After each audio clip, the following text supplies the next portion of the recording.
While reading the news during the summer of 2025, I was struck by how Vladimir Putin continues to prosecute his war in Ukraine using what amounts to a time-worn strategy of attrition, grinding down the enemy through prolonged, resource-heavy engagement.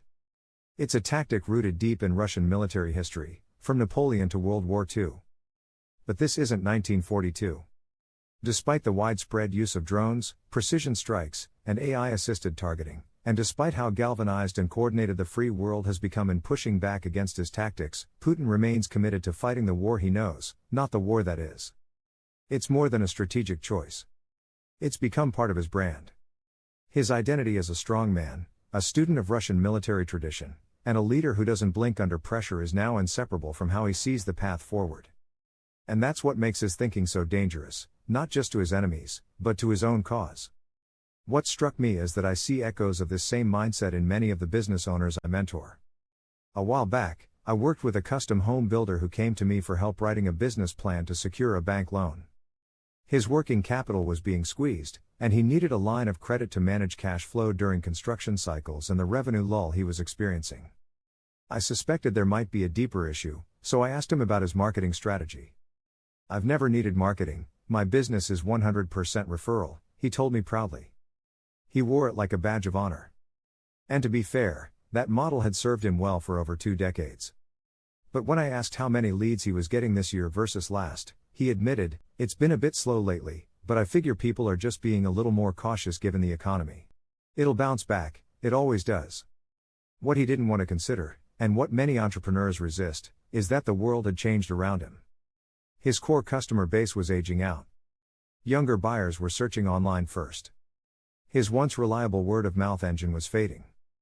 But his belief in the referral-only model was so deeply ingrained that considering alternatives felt unnecessary, or even threatening.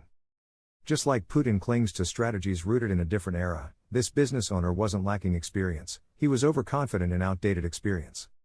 And that's a pattern I've seen too often. After years of working with entrepreneurs, I've learned this truth: the longer someone's been successful with a single approach, the harder it is for them to question it. And while the Dunning-Kruger effect is often described as overconfidence in the inexperienced, there's a subtler version I see all the time: overconfidence in outdated experience. That's one reason why I consistently include teaching the Dunning-Kruger effect in my workshops. It's one of the most useful, and underused, mental models in entrepreneurship. I've seen firsthand how good people, running good businesses, can be led astray by overconfidence in outdated ideas. They mistake momentum for mastery. And when new evidence shows up, they often dig in deeper, defending their past decisions instead of re-evaluating them. Let me share another story to illustrate this. A client of mine had been blogging about financial planning and retirement readiness for over a decade. Her writing was thorough, trustworthy, and full of practical advice. She had built a loyal audience by helping people prepare for retirement, everything from 401k rollovers to Social Security timing. Her core belief? If I write valuable, evergreen content, readers will always find it. And for years, that belief held true. Her posts ranked well, and her audience grew steadily over the years. She didn't need to chase trends because Google rewarded the depth and consistency of her content. But more recently, things were changing. Her organic traffic and engagement were dropping. The usual fixes, refreshing content, updating charts, improving formatting, were no longer moving the needle either. When we looked at the situation together, I suggested that Google's AI-generated search summaries were providing users the answers directly, often using snippets from her own work, leaving readers with no reason to click through to her content, so she could monetize her business by selling her products and services. Her revenues were eroding, and she was frustrated. I asked her to consider a different lens. What if your job isn't just to write blog posts anymore to drive traffic? What if your true value lies in building trust, loyalty, and ongoing relationships through channels like newsletters, podcasts, or even short-form videos? That question hit hard. Her entire brand identity had been built on well-written long-form content optimized for search. Rethinking that model felt like walking away from the formula that made her successful. And understandably, admitting that might feel like acknowledging failure. But here's the truth I see time and again in my coaching sessions. When people anchor their identity to a belief, they stop questioning it, even when the evidence says it's time to move on. That's where Adam Grant's book Think Again offers some hard-won wisdom. He explains that people often cling more tightly to ideas that are central to their identity. They don't just believe something, they are that belief. And when that belief is challenged, it can feel like a threat to their very sense of self. Rather than calmly considering the new evidence, they argue more forcefully, not because the argument is stronger, but because their ego is now on the line. This reflexive resistance isn't just psychological, it's neurological. Daniel Kahneman, in Thinking, Fast, and Slow, describes how we rely on two systems of thinking, the fast brain and the slow brain. The fast brain is automatic, emotional, and instinctive. It's closely tied to the more primitive, reptilian part of the brain, the same one responsible for fight or flight responses. So, when a core belief gets challenged, our fast brain interprets it as danger. The result? A defensive reaction meant to protect the ego, not evaluate the argument. Our slow brain, the more deliberate, logical part, could help us rethink. But under stress or identity threat, it gets overridden by the faster system. That's why even intelligent, capable entrepreneurs, and world leaders like Putin, double down on outdated beliefs in the face of mounting evidence. This neurological shortcut feeds directly into the Dunning-Kruger effect. When someone has a little experience or early success in a domain, their fast brain locks in that initial win as confirmation of mastery.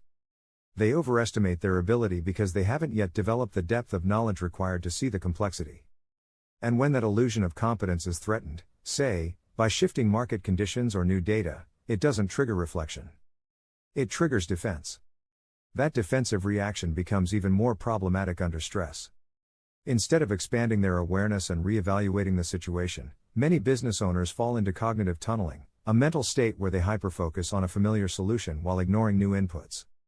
It's the same kind of tunnel vision that causes pilots to miss warning signs in emergencies or causes a motorcycle driver to stare at a pothole in the road until they hit it. In business, this means continuing to push a strategy that no longer works, simply because it's what they're used to. They stop scanning the horizon. They narrow their field of vision. And they double down on outdated assumptions. These same business owners, instead of reevaluating their position, dig in, not because they're being stubborn, but because their brain is doing what it thinks it needs to do to survive. That's what makes rethinking such a powerful, and rare, skill in business leadership. It requires overriding not just old ideas, but deeply ingrained survival responses. The real test for any entrepreneur is not whether you were right the first time. It's whether you're willing to rethink when the landscape shifts. In Think Again, Grant shares a decision-making tool I love. He suggests that whenever you're evaluating a belief, strategy, or opportunity, you should build two lists. What would have to be true for this decision to remain valid? What would have to be false for this decision to fail? This framing encourages scientific thinking. It puts you in the mindset of a detective, not a preacher defending tradition. It opens the door to consider that maybe, just maybe, what worked before isn't working now because the assumptions underneath have eroded. I've used this basic model with clients who are thinking about expanding to a second location, launching a new service line, or investing in new marketing tools. While I've used a similar approach for years, Adam Grant's version helped make the idea more concrete and easier to communicate. I often pair it with first principles thinking and the 5 whys technique to help clients uncover the root of their assumptions, guiding them to their own realizations instead of just telling them outright. When we walk through the two lists together, it becomes painfully clear, their assumptions haven't been tested in a long time. Often, what they've treated as a belief is really just an unexamined assumption. That's the central idea of one of my blog posts, Belief versus Assumption. A belief is something foundational, backed by experience, and tested over time. An assumption is a guess. When we treat an assumption like a belief, we risk building on sand. The structure might look solid, but one good storm, or one AI algorithm change, and the whole thing sinks. So, here's a question I ask myself when working with any client: are they coachable, or are they stuck in their ways? Of course, I don't ask this directly, I look for the evidence. Do they argue harder when presented with new data? Do they deflect or rationalize when their belief is clearly built on a crumbling foundation? Are they more focused on defending their original decision than exploring new possibilities? These signs tell me what I need to know. Because the business owners who regularly question their past decisions, not out of insecurity, but genuine curiosity, are the ones who thrive. They aren't constantly chasing shiny objects or pivoting for the sake of novelty. But they are willing to let go of what's no longer working and lean into what might. Let's go back to the financial blogger. While she doesn't write about SEO, she has long relied on it, crafting well-optimized posts with the hope that Google would consistently send readers her way. SEO has quietly powered her visibility, and her content strategy was built around that belief: if I write quality, evergreen financial content, the traffic will come. But in a more adaptive future, she might recognize that SEO alone is no longer enough. She could begin repurposing her posts into short-form videos, start a newsletter to build direct relationships with her audience, or explore new channels like podcasts or webinars. The goal wouldn't just be traffic, it would be connection. Instead of relying entirely on search algorithms, she would start to see herself not just as a financial writer, but as a media creator and educator, someone who delivers value across platforms and touchpoints. Her traffic? It might remain down from its peak, but her influence would likely rise. Her audience loyalty could strengthen. And she'd be less dependent on forces outside her control. That shift could only happen if she's willing to think again, to question old assumptions and embrace a more resilient, diversified identity. If you're running a business today, the rules are changing faster than ever. Markets evolve. Algorithms shift. Customer behavior doesn't sit still. What worked last year, or even last month, may not work tomorrow. The only sustainable advantage is the willingness to question your own thinking. So, as you go about your work this week, ask yourself, what am I absolutely sure is true? When was the last time I tested that? What would I do differently if I weren't so committed to what worked in the past? It's not easy to let go of a belief you've carried for years. But success doesn't reward stubbornness. It rewards curiosity, humility, and adaptability. That's why I keep teaching the Dunning-Kruger effect in my workshops. Because most of us aren't overconfident jerks, we're just humans trying to navigate a fast-moving world with outdated maps. The good news? You can always redraw the map.